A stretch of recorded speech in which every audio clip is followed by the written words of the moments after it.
I think that the new form of school registration makes more sense to people if they've actually done school registration in the past. So having an understanding of what the limitations were um, helps to understand what the benefits are of this different method. And also, I want to say too that the other method, if you've been using it, is not going away. You could still use the other method. This is just a way of setting up school registration that will prevent you from having duplicates, which and it will also allow for a parent to log in with their own login and be able to see their family listed and have the information from their children's contact record flow directly into the form so they don't have to fill it out every year. Hope that makes sense. So I have two scenarios that I wanted to show you today. So first, if I go under Learn and I go to, I can go to School Registration. Now I put a message here, make sure you're logged in. So I'm going to go here and just log in as someone who would be like one of your members, just an authenticated user.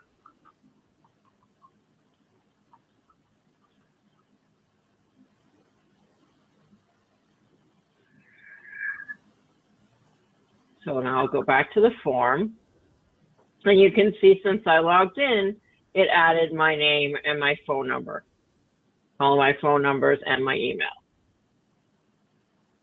Now, this form, you can, this is just sample information here that I've put in, but you can put in more elaborate help information and any kind of description that you want.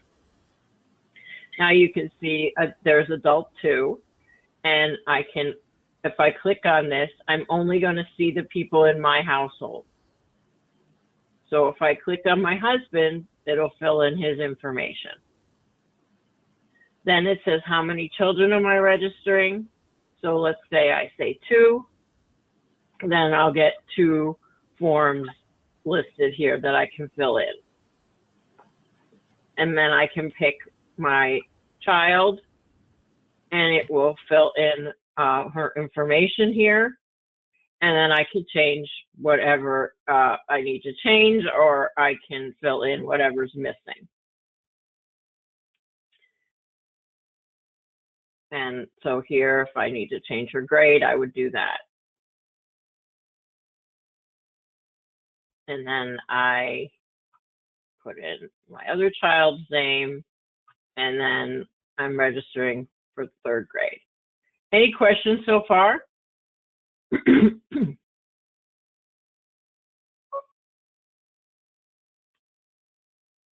now I'm going to click next, and it's going to give me just a confirmation page of what I filled out.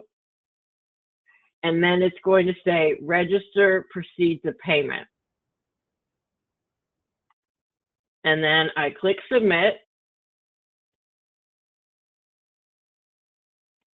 And it's going to transfer me to a contribution page. There are 2 scenarios, so I can show you the other way too. Is if I have multiple financial types that I need in my price set per se, then I need to transfer from the form to a contribution page and then have someone fill out the information. And so if you're doing it this way, you can make your price set as elaborate as you want with different financial types for the different charges that you're, let's say, charging someone. So then it's just a regular contribution page, and I'm just going to say I'm paying by check, and then I'm going to confirm my payment. And then it'll tell me what I'm paying for. and then it'll process. So that's the scenario one, and I'll show you what it looks like in the back office in a minute. In scenario two, if you're only using one financial type, then you can put the payment information right into this form.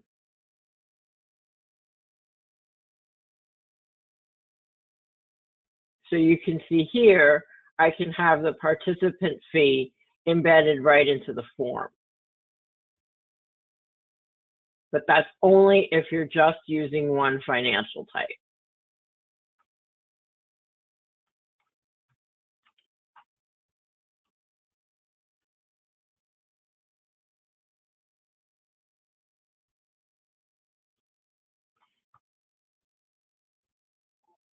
And then I can just pay right from there.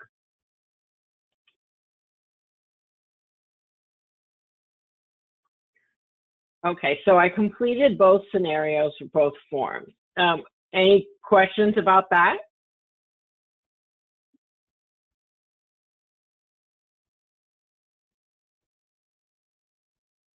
Nothing? Wait, I have a couple questions, Dina. If a person doesn't log in, what happens? Like if they just don't log into their account and just starts populating.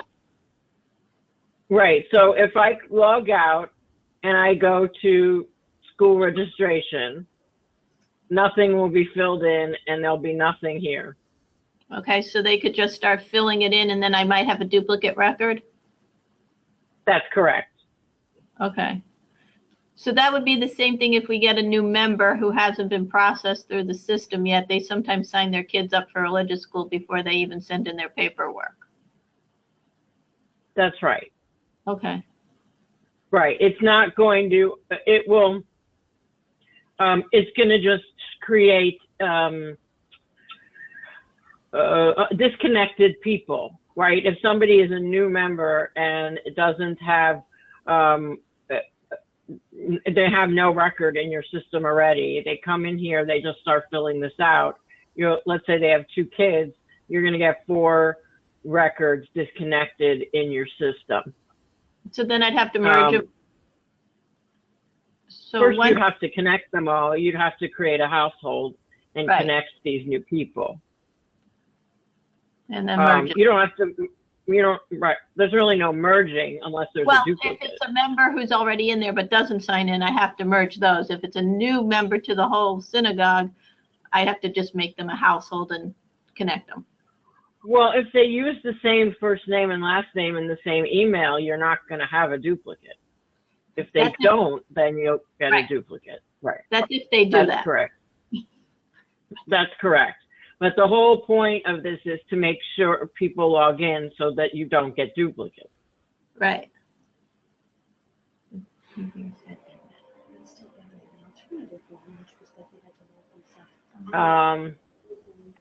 Okay.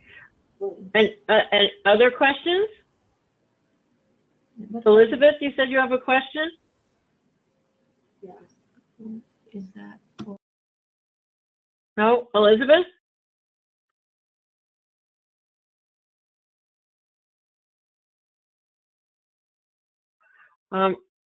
Okay.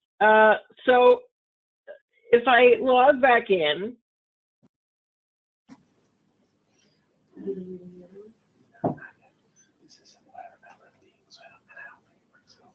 and I go into the database, and I go to find participants.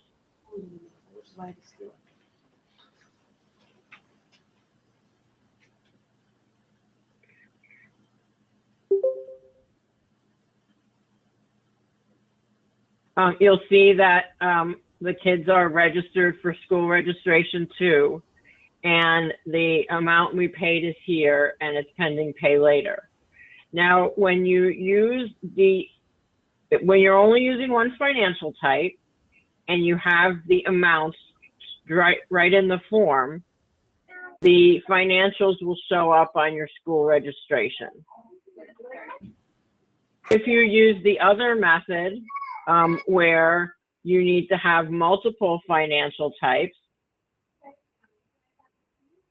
then the registration for the event is going to be disconnected from the financials.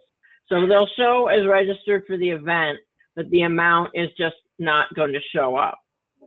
So the financial part has to be searched for via contributions. And you can see that if I go to the record here, you're able to see the payment here.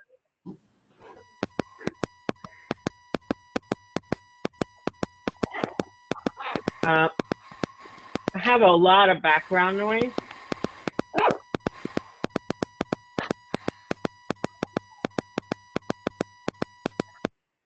Ina? Yeah. Can you do this payment? We only charge our tuition for 10 months. Does this base off of a year? Or does it matter? There's no, you either have to pay in full or you have to do pay later. Okay. There's no, so if somebody wants to set up a payment plan, you have to do that in a different way. You either have to make their pay later with a note that says we'll set up a pledge for you and you can go to the pay balances page later, or you need to set it, have someone call the office if they want a payment plan. Okay. And I also had it set up so that when they select the grade that they want, if I go down here,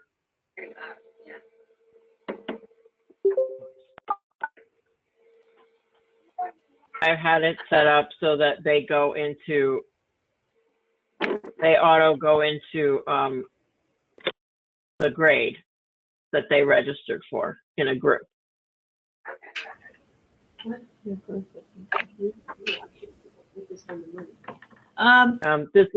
so but next year, would they have to then say they were in grade 2, or would we have to automatically populate them to the using, moving them up a grade? It's up to you how you do it. Okay. You can do it either way.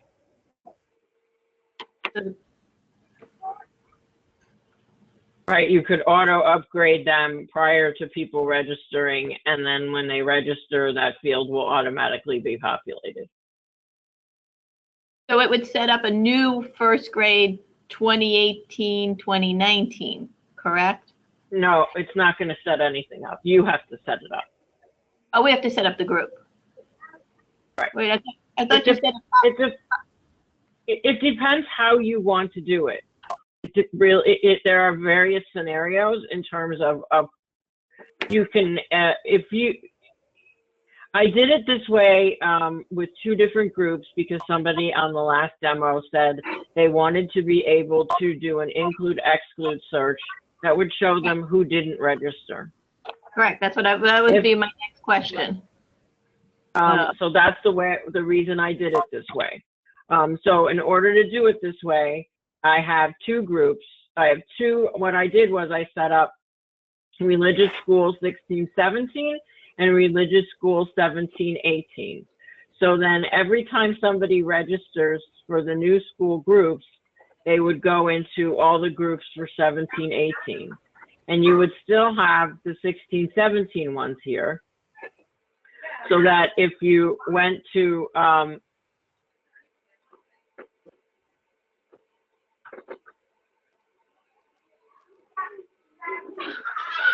the include exclude search, and you said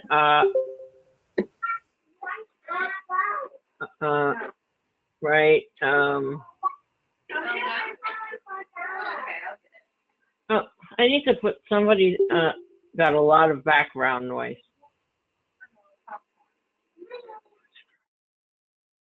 Okay, that's Elizabeth. I put you on mute. So basically you would,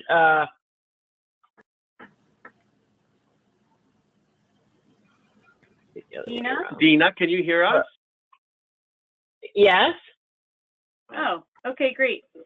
This is Jennifer. I had a question about something you were going over before. If that's yeah. Hold on 1 second until I finish this. Sure.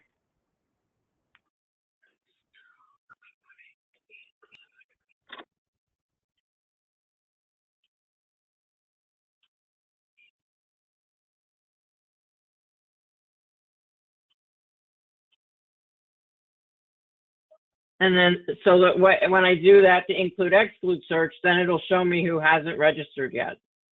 Okay. That was my next question. Thanks. Yep. Mm-hmm. Yep. Yeah, go ahead. So I'm sorry if I missed when you did this before. We were trying to get our mic working. I had a question about when you're trying to since this is working inside the event system. Yeah. If I'm correct, we can't put two payments inside one event. Is that right? So if somebody splits their payment in two, are we able to put both of those payments inside the event so that we can export when we look at the report, we can see that they've paid two different payments? No. How would they be paying two different payments? I'm confused. If they had a payment plan and they split up let's say the $500 right, they can't. to $250. They can't. There's no way to do that in a contribution page. Okay, so we would have to put one of them inside the event and the other one just contribute externally from do it on our back end. Right.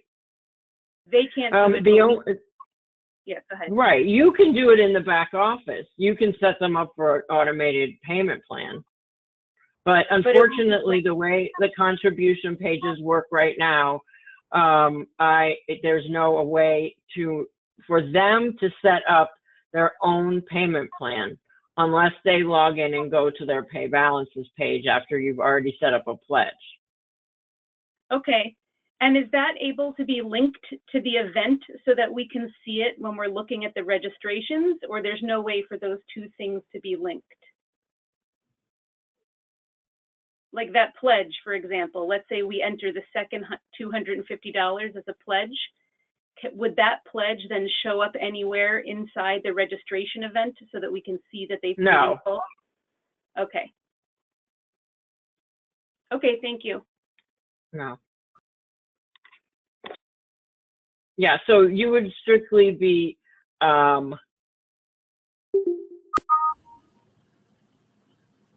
able to run well, it depends. It depends if you do you have multiple financial types in your school registration? I don't know. Do you know what? We're not using it yet. I think we only are using one type right now. Right. So if you're using one type, then your payment page would look,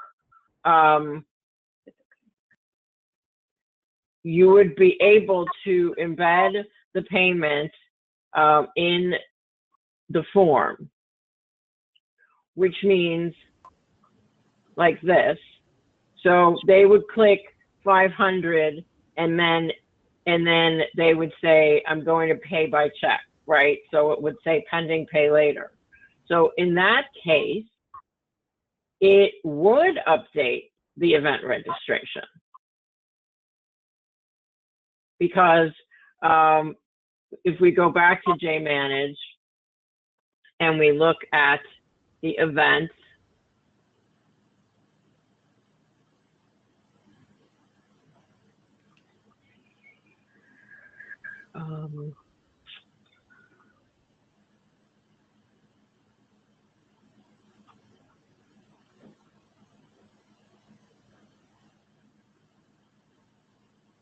it's the other one. Hold on.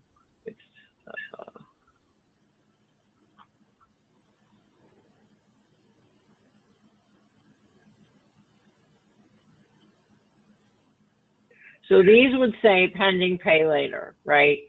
If you only have one, if you're embedding the pricing because you're only using one financial type.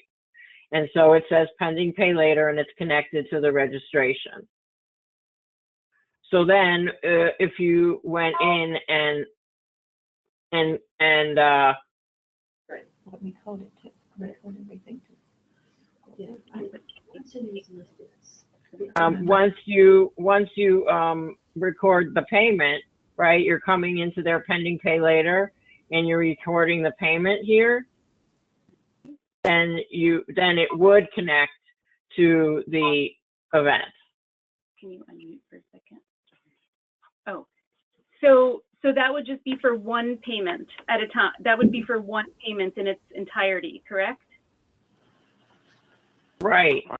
So then if you went in and, but you're saying you want to set up an auto recurring payment for the $500, let's say. Well, it might be an auto recurring payment, or it just might be two different payments at two different times. But I know okay, so the two different payments at two different times would definitely update the event. Yes.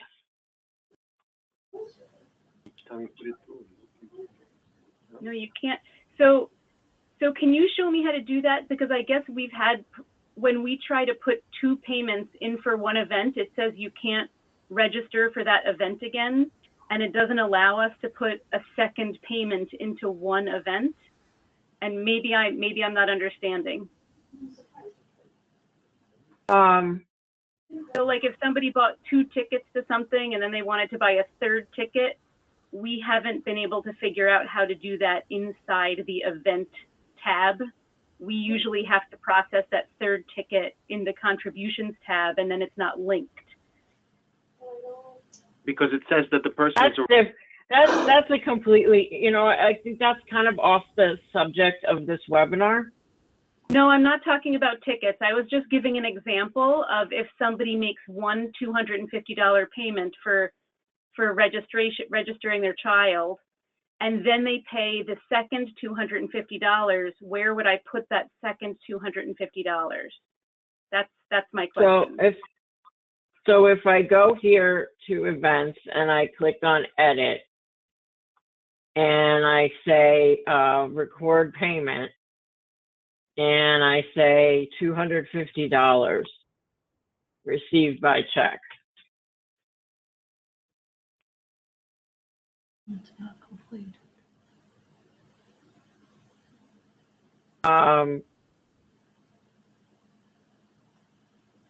Right. Right. So now if I go back to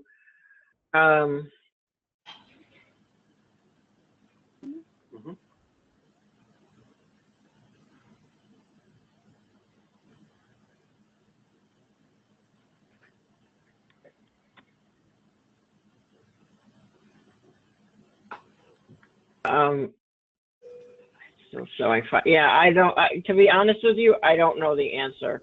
It's beyond, okay. So if you can see that the payments are here, but it's still saying pending pay later. So okay, it's still saying pending pay later, right? Because the whole 500 hasn't been paid. But now if I go back to Sammy and pay another 250, it should say paid. So if you go inside that event registration, can you now add that second $250? Can you just show me where that would go? That's my question. I would click edit. I would click record payment. Second payment. And then I would just click the next, put in the next one. Okay, great. Right? So I'm unfamiliar with this in the other events, so I just didn't know that that you could do that inside the registration. Right, and you can see here it says submit credit card payment.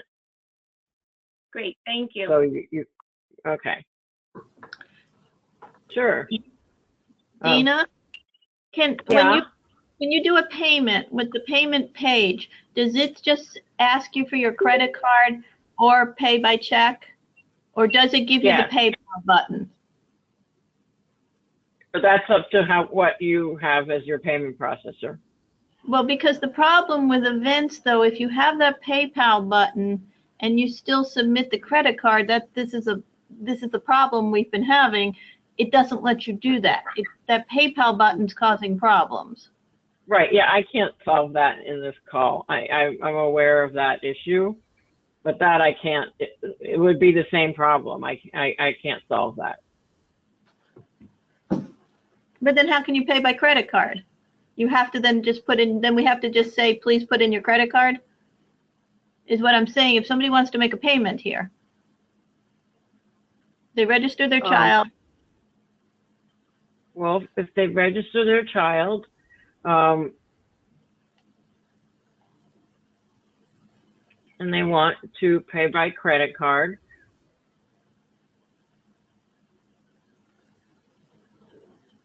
oh, well, I need to put an amount in. Right? They're just going to click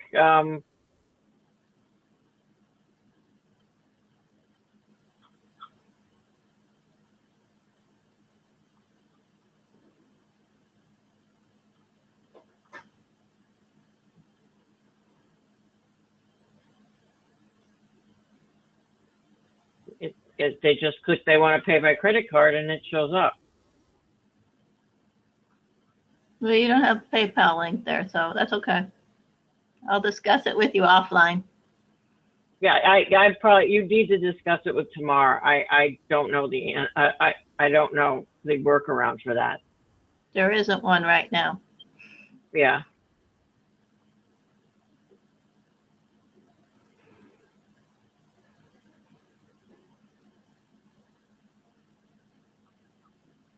Any other questions? How long does it take to once if we decide what's the cost for this, and how long does it take to put the form together? The minimum cost is $300, but I need to see your form to give you an exact cost and an exact time frame, depending upon if it's very simple, you know, within 2 weeks, I could have it, you know, done because I have other people who are already signed up. It also depends if it's extremely complex. Like someone has already decided they wanted one that included all of their membership and their high holidays all in one form. So of course that's much more complex.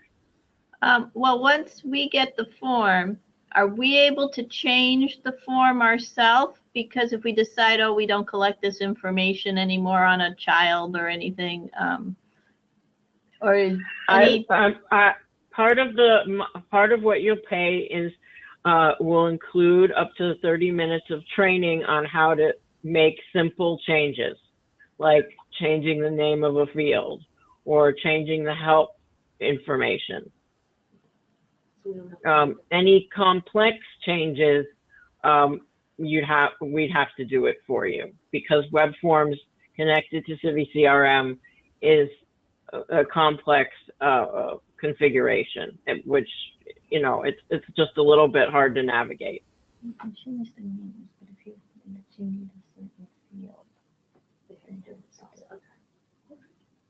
So it's basically everything on your job.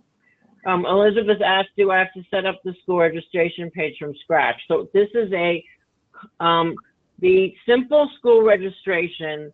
There's documentation already on how to set up a simple school registration, and you can do that yourself.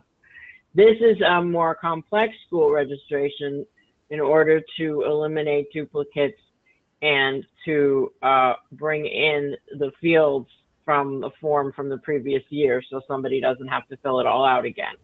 This particular setup, we have to do the initial setup for you.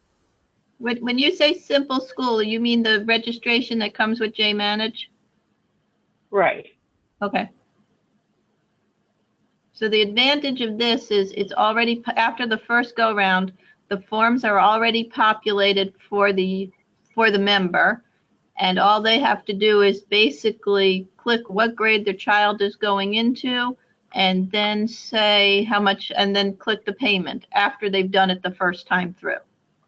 Correct? Well, yeah, but even before the first time, because if you have those fields populated from other years already, they're just custom fields in your database. I know. So if you have allergies already filled in, it's going to show even the first year. Okay.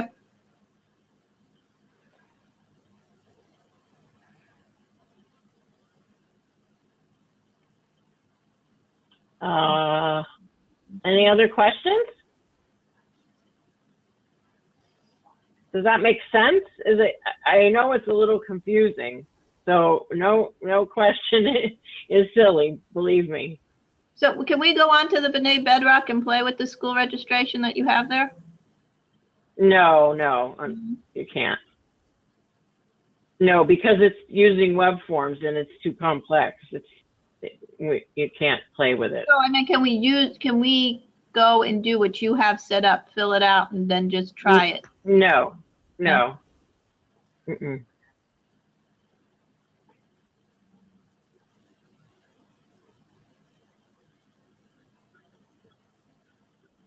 So we should just send you forms, the forms we use right now, and then you can give us an estimate of how much it would cost and everything and the time frame? Exactly. Yeah. I just need to see exactly what you would, basically what you would want showing up,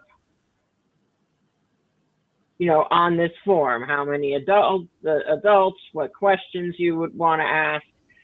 Children, how many children do you want them to be able to register, and then all of the questions that, and then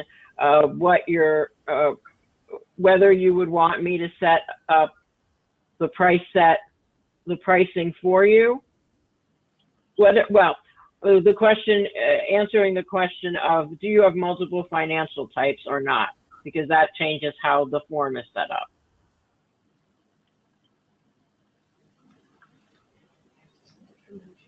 And then if you have multiple financial types, will I be setting up the contribution page and the price set for you, or will you be doing that yourself? Okay.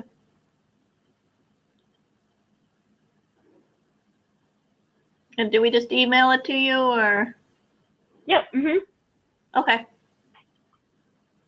Dina, this is Jennifer. Mm-hmm.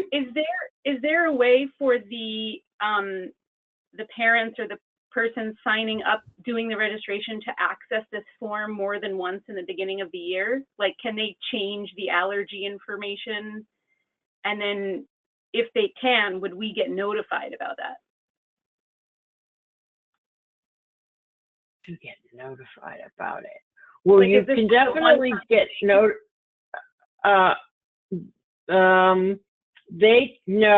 they can come in and it will show. Okay, see, it says you have already submitted this form. View your previous submissions. Okay. Yeah. So you can click on that, and then they can click on edit. Okay, so in the middle of the year, they could edit the information. And then would it send some sort of notification to us that information has been changed on their form? We can do. I'm sure we can. This says resend emails. What is? Yeah, it will. Yeah. Okay. Thank you. Mm-hmm. The thing about web forms is that in their complexity, there's a lot of variability, so you can have it do a lot of different things.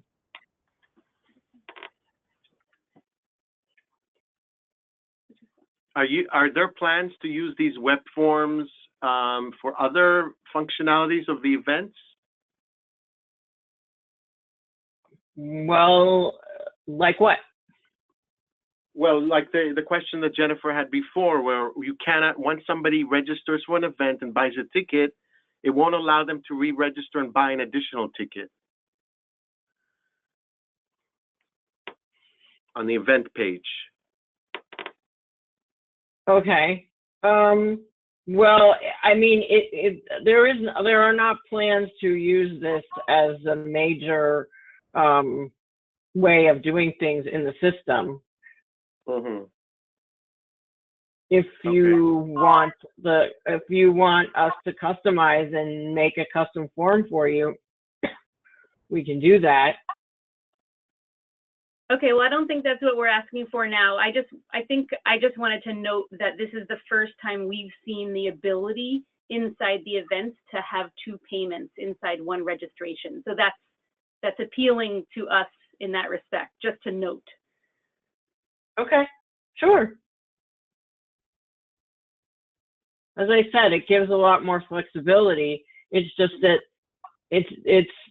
I mean, it's just it's not something that everybody is going to be able to manage themselves. So making it just completely available to everybody is, you know, yeah, understood.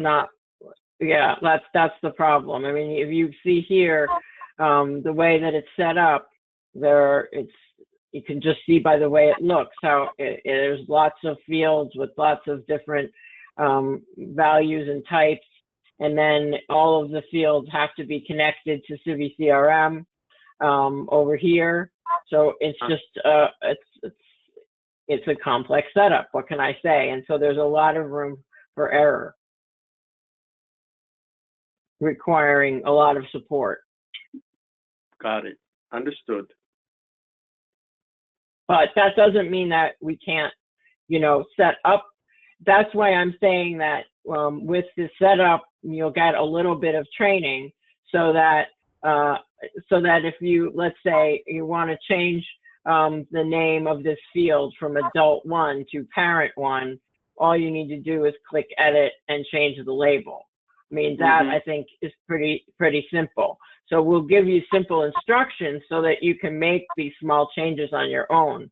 So, I mean, if you have other forms that you want to do in this way, you know, we could set them up for you.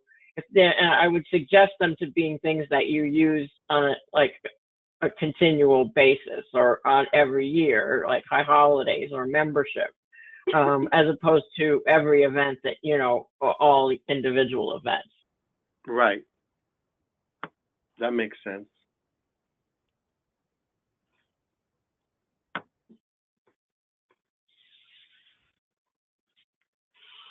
Any other questions?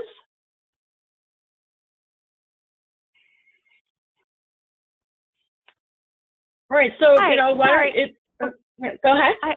I just have a quick question. I might have missed this because I was a couple minutes late. Is this one form per child, or is it each form has multiple children? Yeah, so if you see here, I have how many children are you registering? Okay, you great. choose how many you're, and then the fields show up for the amount of children that you chose. Great. And then you pick your child in the list. It would only show the children from your family when you're logged in.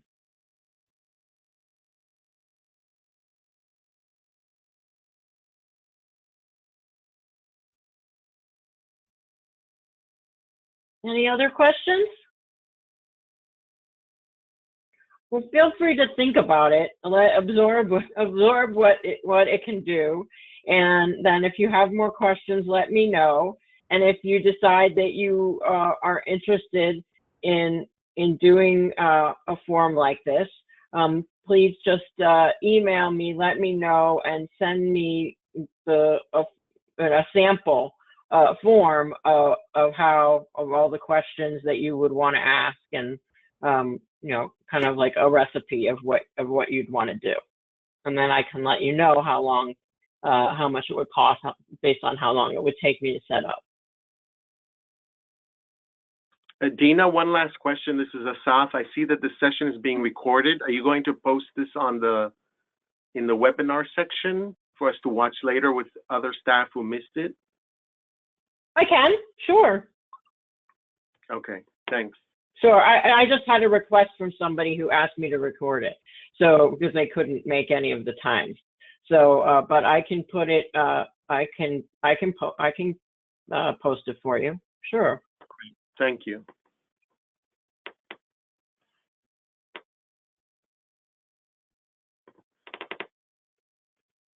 All right. Well, if there are no more questions, thank you for attending. I know it's a little complex, a little confusing, but thanks for listening. And if you think that this will help you, let me know, and we'll talk further. Right. All right. Thank you. Bye-bye. Bye-bye.